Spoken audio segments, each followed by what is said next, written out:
అందరికీ నమస్కారం. నిన్నటి రోజున మాజీ ముఖ్యమంత్రి అమరావతి పైన ఆరోపణలు చేస్తూ నేనొస్తే అమరావతిని పడగొడతా, అనేది నేను నిర్మాణం చేస్తానని మాట్లాడటం వైఎస్ఆర్ పార్టీకి పరాకాష్ట. జగన్మోహన్ రెడ్డి పార్టీ పతనానికే జగన్మోహన్ రెడ్డి గారు నిన్న తీసుకున్న నిర్ణయం, ఆయన చేసే వ్యాఖ్యల్ని తీవ్రంగా ఖండిస్తున్నాం. అసలు మనిషి అనేవాడు మానవత్వం ఉండేవాడైతే, రాజకీయాలలో విలువలు ఉండేవాడైతే పదే పదే రోజుకొక మాట, పూటకొక మాట, రోజుకొక మాట, పల్లికొక మాట, గ్రామానికి పోతే ఒక మాట మాట్లాడేది. ఎవడైతే హరిదాసులు ఉంటారే, ఎవడైతే గంగిరెద్దులు ఉంటారే, ఆ విధంగా జగన్మోహన్ రెడ్డి గారు పిచ్చి ముదిరి పరాకాష్ట చేరి రోజుకొక వ్యాఖ్యలు చేస్తున్నాడు.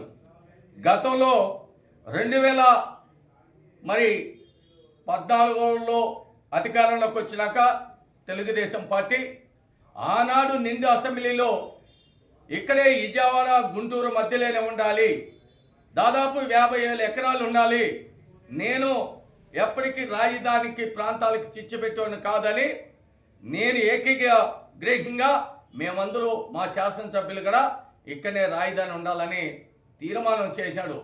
మరి తిరిగి అధికారంలోకి వస్తానే 3 రాజధానులను ఒక డ్రామా ఆడి ఈ రాష్ట్రాన్ని సర్వనాశనం చేసి, అప్పులు కుప్పలుగా చేసి ఆంధ్రప్రదేశ్ని సర్వనాశనం చేసిన వ్యక్తి ఒక సైకో జగన్మోహన్ రెడ్డి.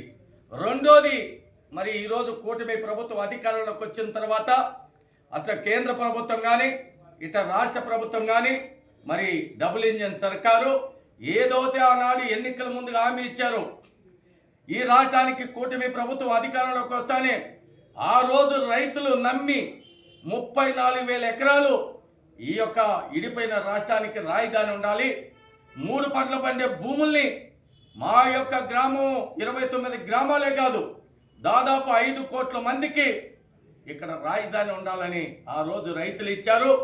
తిరిగి ఆ రైతుల్ని వాళ్ళు ఈ రాష్ట్రానికి ఇచ్చిన 29 గ్రామాలు 34,000 ఎకరాల్ని అక్కడనే రాజధాని నిర్మాణం చేసి ఈ రాష్ట్రాన్ని మరి ఏ విధంగా అభివృద్ధి చేయాలని ఆ రోజు మాట ఇచ్చి, అదేవిధంగా ఈరోజు మరి అమరావతిలో బ్రహ్మాండంగా ఈరోజు రాజధాని పనులు ఏకవంతం జరుగుతున్నాయి. అదేవిధంగా అప్పుడు సెక్రటరీ మరి ఏదైతే అసెంబ్లీ క్వార్టర్స్ కానీ మంత్రి క్వార్టర్స్ కానీ ఎవరైతే అక్కడ సెక్రటరీలో పనిచేసే సిబ్బందికి అంతా కూడా ఈరోజు ఎన్నో అంతస్తులు బ్రహ్మాండంగా నిర్మాణాలు జరిగి పూర్తయి కూడా ఈరోజు ఉన్నాయి. అదేవిధంగా బ్యాంకు, హాస్పిటల్ రకరకాలుగా అమరావతిలో 50,000 ఎకరాల అన్ని ఇక్కడ రోడ్లు మరమ్మతులు బ్రహ్మాండంగా అక్కడ నిర్మాణాలు జరుగుతూ ఉంటే భవిష్యత్తులో మా ఉనికొండదని జగన్మోహన్ రెడ్డి గారి మరి తిరిగి ఈరోజు మాగ్గన్య అనేది పేరు తీసుకొస్తున్నాడు. అది మాగ్గన్య అనేది ఎవరికి అర్థం కాల. అది మాగ్గన్య అంటే గతంలో నాటు మరి గన్నులు వాడేవాళ్ళు ఎవరు, రాజారెడ్డి అటుమింటోళ్ళు.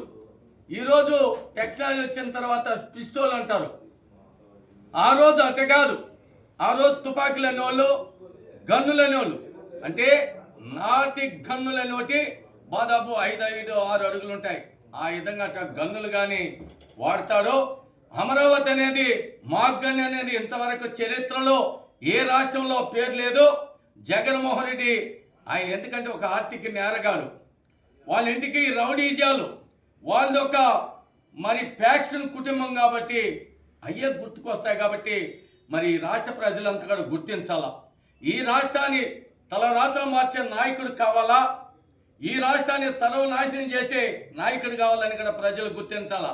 నిన్న అన్నాడు కదా జగన్మోహన్ రెడ్డి, నేను మాగ్గన్య అనేది ఎలక్షన్లోకి వస్తా, వాళ్ళు అమరావతి రాజధాని అనే వస్తారు, వాళ్ళు రైతుల పక్షాన్ని నిలబడతారు, నేను రైతుల్ని సర్వనాశనం చేయడానికి వస్తాను, నాకేస్తారా ఓట్లు, చంద్రబాబు నాయుడికి కూటమి ప్రభుత్వానికి వేస్తానని కూడా సవాల్ ఇస్తున్నారు.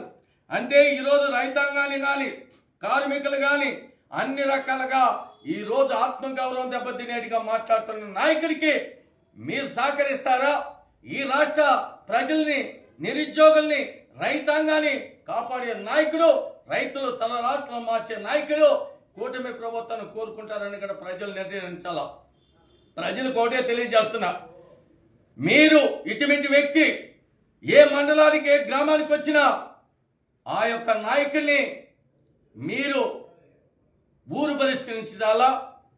మీ ఏరియాకి వచ్చినప్పటికీ బాయ్కట్ చెప్పాలా. మరి అటువంటి నాయకుడు ఈ రాష్ట్రంలో ఉంటే ఈ రాష్ట్రానికి చాలా నష్టం జరుగుతుంది. ఆయన ఏమనుకున్నాడంటే, నేను ఎప్పుడు ఆర్థిక నేరగాడు, నాకు ఈడీ కేసులు 11 ఉన్నాయి, నాకు ఎప్పుడు మరి supreme court, high court, CBI court bell తడితే నేను జైలు పోతా, ఈ రాష్ట్రం నాకు అవసరం లేదు, ఈ రాష్ట్రాన్ని మరి సర్వనాశనం చేసి, పాకిస్తాన్కి కూడా ఇంత కోపం లేదు, పాకిస్తాన్లో ఉండే నాయకులకు కూడా ఇంత కోపం లేదు, ఇంత కసి లేదు. జగన్మోహన్ రెడ్డి రాయలసీమలో పుట్టి ఈ రాష్ట్రం మీద కసి పెట్టుకున్నా అంటే ఆయన మనిషి మానవత్వం లేదని నాకు అర్థం కాలేదు. కానీ ఈ విషయం పైన తీవ్రంగా ఖండిస్తున్నా. జగన్మోహన్ రెడ్డి పతనానికి అది ఆయన నోటి నుంచి మార్గం అనేది వచ్చింది కాబట్టి ఆ పార్టీ జెండాని పీకేసుకునే రోజులు దగ్గరే ఉన్నాయని తెలియజేస్తాను.